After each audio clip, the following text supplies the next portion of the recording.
Hi hello ಎಲ್ರಿಗೂ ನಮಸ್ಕಾರ. Welcome back to my YouTube channel. ಇವತ್ತೊಂದು ಸಿಂಪಲ್ಲಾಗಿ ಬೆಳ್ಳುಳ್ಳಿ ಚಿತ್ರಾನ್ನ ಮಾಡೋದನ್ನು ನೋಡೋಣ. ಇದಕ್ಕೆ ನಾನೇ ಹೆಸರಿಟ್ಟಿದ್ದು ಬೆಳ್ಳುಳ್ಳಿ ಚಿತ್ರಾನ್ನ ಅಂತ. ಇದಕ್ಕೆ ಬೇಕಾದಂಥ ಸಾಮಗ್ರಿಗಳನ್ನು ನೋಡ್ಕೊಂಬರೋಣ. ಹಸಿಮೆಣಸಿನ್ಕಾಯಿ, ಉಪ್ಪು, ಜೀರಿಗೆ, ಶೇಂಗಾ, ಕರಿಬೇವು ಸೊಪ್ಪು, ಕೊತ್ತಂಬರಿ ಸೊಪ್ಪು, ಬೆಳ್ಳುಳ್ಳಿ ಮತ್ತು ಮೊದಲೇ ಮಾಡಿಟ್ಕೊಂಡಿರುವಂತಹ ಅನ್ನ. ಈಗ ಗ್ಯಾಸ್ ಆನ್ ಮಾಡಿ ಅದರ ಮೇಲೆ ಒಂದು ಬಾಣಲೆ ಇಟ್ಟು ಅದಕ್ಕೆ ಜೀರಿಗೆ ಹಾಕಿ ಆಮೇಲೆ ಬೆಳ್ಳುಳ್ಳಿ ಹಾಕಿ ಫ್ರೈ ಮಾಡಬೇಕು. ಫ್ರೈ ಆದ ನಂತರ ಶೇಂಗಾ ಹಾಕಬೇಕು. ಇವಾಗ ಸ್ವಲ್ಪ ಫ್ರೈ ಆದ ನಂತರ ಶೇಂಗಾ ಹಾಕಿ ಚೆನ್ನಾಗಿ ಫ್ರೈ ಮಾಡ್ಕೋಬೇಕು.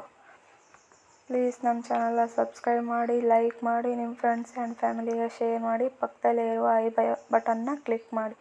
ಅದರಿಂದ ನಾನು ಹಾಕೋ ವಿಡಿಯೋ ನೋಟಿಫಿಕೇಷನ್ ನಿಮಗೆ ಬರುತ್ತೆ.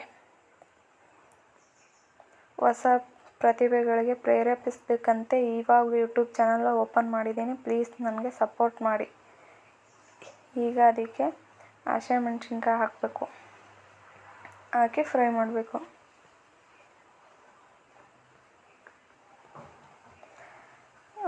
ಫ್ರೈ ಆದ ನಂತರ ಕರಿಬೇವು ಹಾಕಬೇಕು. ಕರಿಬೇವು ಹಾಕಿ ಚೆನ್ನಾಗಿ ಫ್ರೈ ಮಾಡಬೇಕು.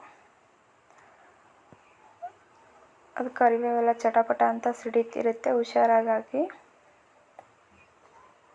ಚೆನ್ನಾಗಿ ಸೌಟಿಂದ ಫ್ರೈ ಮಾಡಬೇಕು. ಆಮೇಲೆ ಅದಕ್ಕೆ ರುಚಿಗೆ ತಕ್ಕಷ್ಟು ಉಪ್ಪು ಹಾಕಿ ಮಿಕ್ಸ್ ಮಾಡಬೇಕು. ಎಲ್ಲನೂ ಮಿಕ್ಸ್ ಆದ ನಂತರ ಅದಕ್ಕೆ ಸ್ವಲ್ಪ ಅನ್ನ ಹಾಕಬೇಕು. ಇವಾಗ ಸ್ವಲ್ಪ ಅಲ್ಲ, ಜಾಸ್ತಿನೇ ಹಾಕಿ. ಮೊದಲೇ ಮಾಡಿಟ್ಟಿರ್ತೀವಲ್ಲ, ನೀವು ಎಷ್ಟು ಜನ ಇರ್ತೀರ ಎಷ್ಟು ಮಾಡ್ಕೋಬೇಕು ಅಂದ್ಕೊಂಡಿರ್ತೀರ ಅಷ್ಟು ಅನ್ನ ಹಾಕಿ ಅದನ್ನು ಮಿಕ್ಸ್ ಮಾಡಬೇಕು. ನೋಡಿ, ನನ್ನ ಪಾತ್ರೆ ಎಲ್ಲ ಚಿಕ್ಕದಾಯಿತು. ಅದಕ್ಕೆ ನಾನು ದೊಡ್ಡ ಪಾತ್ರೆಯಲ್ಲಿ ಮಿಕ್ಸ್ ಮಾಡ್ಕೊಂಬರ್ತೀನಿ. ಮತ್ತು ಚೆನ್ನಾಗಿ ಮಿಕ್ಸ್ ಮಾಡ್ಕೊಂಬಂದೆ.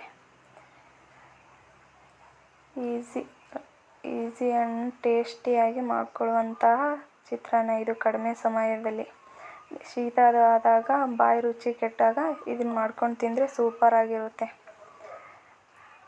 ಈಗ ಚಿತ್ರಾನ್ನ ರೆಡಿ ಆಯಿತು. Thank you for watching.